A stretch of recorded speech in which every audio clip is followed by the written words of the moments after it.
Hey, what's up everybody? This is Fl4k and today I want to show you guys an incredibly strong Mayhem 10 flak build that allows you to do any content that's currently in the game pretty easily, which includes the raid, includes any bosses, anything like that you're able to easily do. You can kill bosses pretty much as quick as any other build in the game, and you have some pretty good survivability with the amount of regen you have. So with all that being said, we can go into our talents.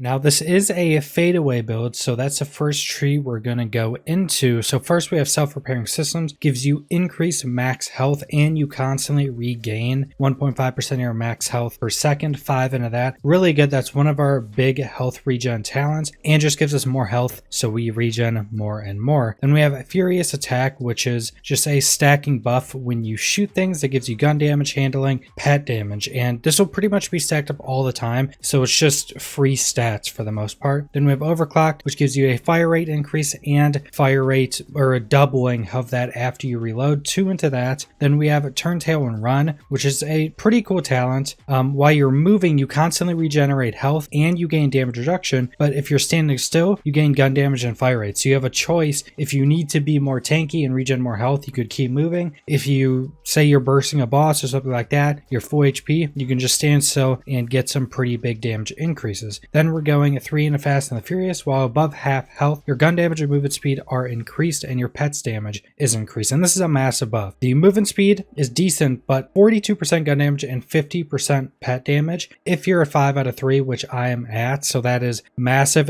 And even if you're just 3 out of 3, it's still really strong. 2 into Hidden Machine. When there is no target for the enemy or they're attacking something other than you gain increased damage. Now this is good because we have fadeaway, but there is better spots to put these points than just putting them all into this. Then we have Rage and Recover. Kill skill after killing an enemy flak, and flak's pet regen health for a few seconds, and this is 8% of missing health per second. So with any mobbing, say you're doing the raid, say you're doing a slaughter shaft, or if you're even just killing ads on boss fights, this is a ridiculous amount of health regen per second, and you can just keep it going. If you're in something like slaughter shaft or the raid, you can just constantly keep that health regenning. And it's 8% per second, so it's a lot of health regen. The power inside, flak and flats and flak's pet gain increased damage when you activate a kill skill. If you're at full health, the damage is doubled. So 25%, 50% if you're at max HP, which you will be most of the time. And you can usually keep this buff up 100% of the time just because of some of the talents we have to let us keep using our action skill. And we're using Fadeaway, then we are using Gorilla in the Mist, and then we are using Unblinking Eye. Pretty much just the best augments for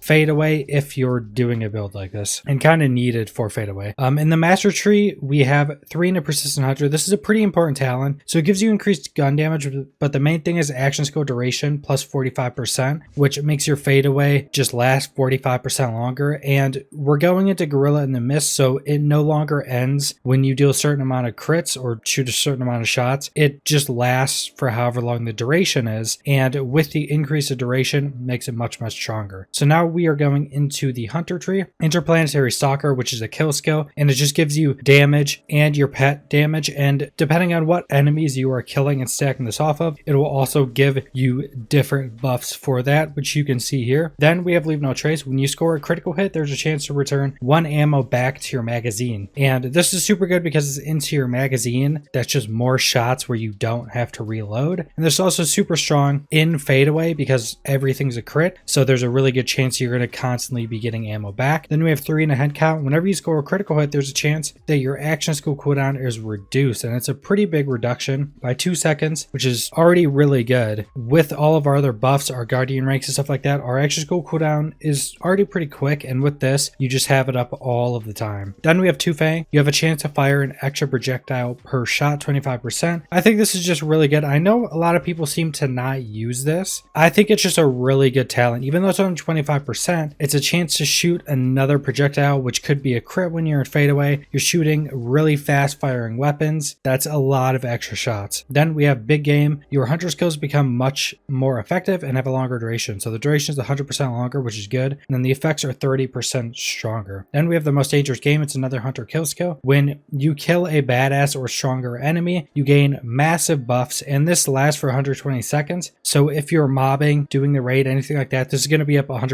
of the time. And it's gun damage, critical hit damage, handling, pet damage. Just a massive buff. And once you kill something, if you're mobbing, you kill one thing and then it'll be up all of the time. Then we have Galactic Shadow. Flak deals increased critical hit damage and enemies are less likely to attack them. So 15% critical hit damage. Very, very good for one talent point. Then we have 2 Integrum Harvest. Flak gains increased gun damage, action skill damage, and your pet gets increased damage. Now we didn't go more into this because the action skill damage I don't think really affects our fadeaway that much. The points can be used in better areas. Then we have Megavore. You have a chance to score a critical hit against any body part of enemies, 20% chance. And this just synergizes well with a lot of our other talents. So you have head count, you have leave no trace. Just synergizes super well with anything that procs off getting a critical hit, because now you have a chance to just critical hit things anywhere. So that is all of our talents. Also for the pet, I'm currently using the Scorcher, which gives you increased elemental damage and health regen per second. And if you're not using an elemental weapon, usually you'd want to go for the gunslinging jabber because you get the critical hit damage. But you could pretty much switch up to any pet you want that you have unlocked. If you feel like you need to be more tanky, you can use the spider ant. You could pretty much switch to anything you want. I just like this because 10% elemental damage when using an elemental weapon, that's just a pretty big damage increase. So with that being said, we can go into our items. Now this build has a lot of different weapons that can be used very effectively with it, so we're going to go over that last. Now for the shield, I am using an old god. This is just one of the best shields in the game. Increased elemental damage. You can get every different elemental type, so you can collect them all and switch them when you need it. Very tanky shield. And then you just want, on the access go end, gain anointed damage. That's still probably going to be the best for this build, because even though you're doing a lot of damage, when you're in your action skill, once you come out of it, you can still deal tons of damage, and then you have this extra massive boost to pretty much even it out. So you're just doing a ridiculous amount of damage all the time. If you don't have one of these shields, just get any other tanky shield, a recharger, a transformer, anything like that with an anointed. And again, on the shield and grenade mod, make sure you don't have the same elemental damage on action skill end. So I'm using a shock here and a corrosive grenade. For the grenade, I really don't throw grenades, so it's just on action skill end, elemental increase of damage, and that's pretty much what I use. I switch the anointeds out on these when I'm facing different enemies. If I'm farming a different boss, say if I'm farming one that doesn't have shields or armor, I'll switch these up to like a cryo and an incinerary damage. For the class mod, we are using the stack bot. Whenever you score a critical hit, you have increased weapon damage until you don't score a critical hit. This stacks. Obviously super good for boss killing, still really good for just mobbing, because once you go into your action skill, this is just stacking up super quickly. We're using mostly fully automatic weapons, so just stack, stack, stack. The secondary rolls are decent on this. One of them is completely useless for the most part, for me at least, so I could use better rolls on that. And the talents, the Fast and the Furious is pretty good, but the talent right here, a Hunter's Eye, I really don't like this talent, so a better roll, or a roll with a different talent, personally I think would be better. I don't think this is a super good talent without having the class mod that affects it. Now for our artifact, we are using the Pearl of Ineffable Knowledge because we are using so fast firing weapons that this gets stacked up pretty quickly and is just a massive damage increase, especially when recruiting with everything. It's super good, and there's only a few rolls so you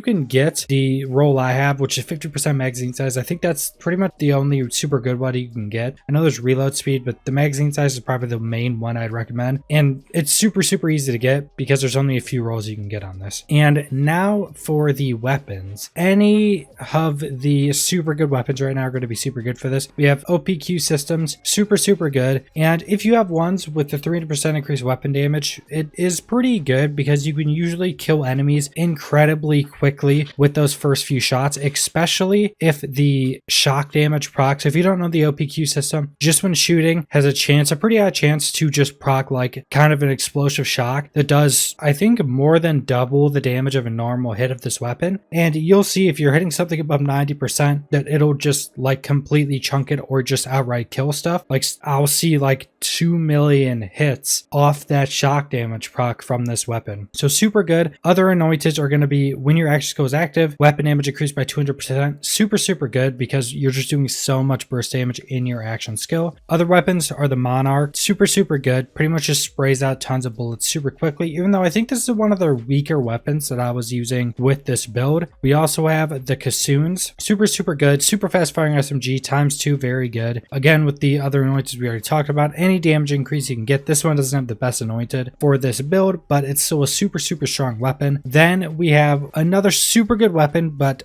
I think it's less impactful when you're fighting a lot of enemies and mobbing because you run out of ammo too quickly. But for boss fights, the Sandhawks are just god tier weapons, and this one is like super good. On action skill end weapon, or on action skill is active, your weapon damage increased by 200%. Super good. And I have another one that's cryo. These things are just absolutely ridiculous for killing bosses. Just try to collect any Sandhawks you can of every element, because pretty much every boss is going to be killed much easier or really easily with Sandhawks with this build. They're just incredibly strong for boss killing. And then you also have yellow cakes, which are just incredibly strong. Again, pretty much a best rolled one, which is ×2 with 300% increased damage. They're just absolutely ridiculous. I don't really use it that much in the footage because you guys know what yellow cakes do. They're incredibly strong with everything. But that is pretty much the entirety of the build. There's still some other pretty good weapons with this build, but these are some of just the best ones. So subscribe if you want to see more Borderlands 3 content. Leave a like if you liked the video. Leave a comment down below what you guys think about this build. And thanks for watching.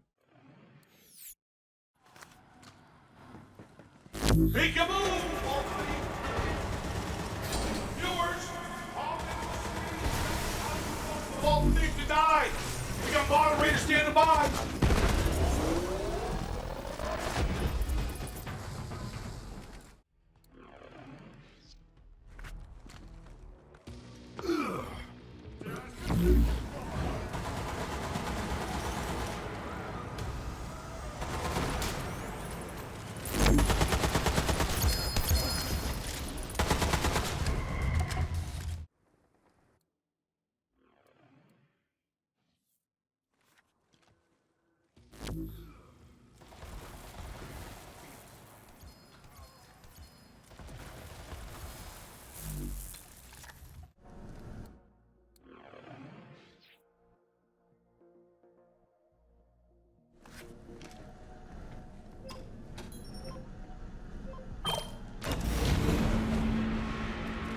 Says there's an elevator down to the lower levels.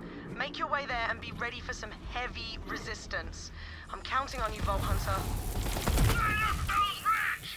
Regis, over! I'll stick 'em! Vault Hunter spotted! We are compromised!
Incoming beat!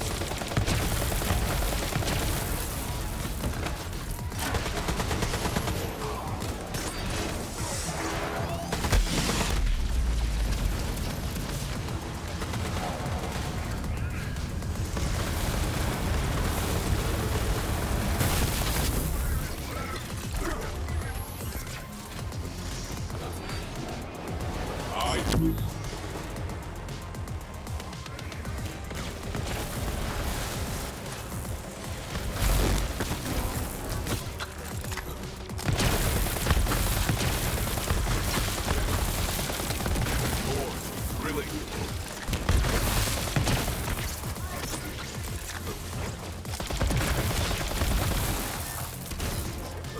You cannot leave the heavens.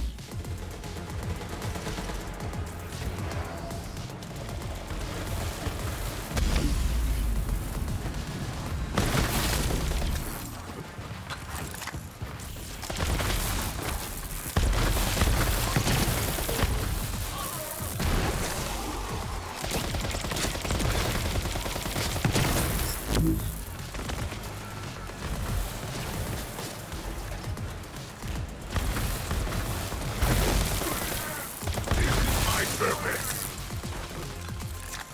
My hunt never ending.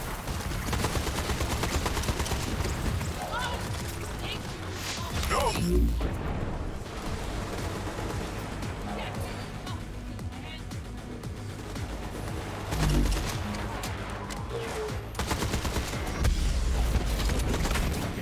Valkyries fall and death. Those are advanced mechs, but we're after something bigger. Keep going.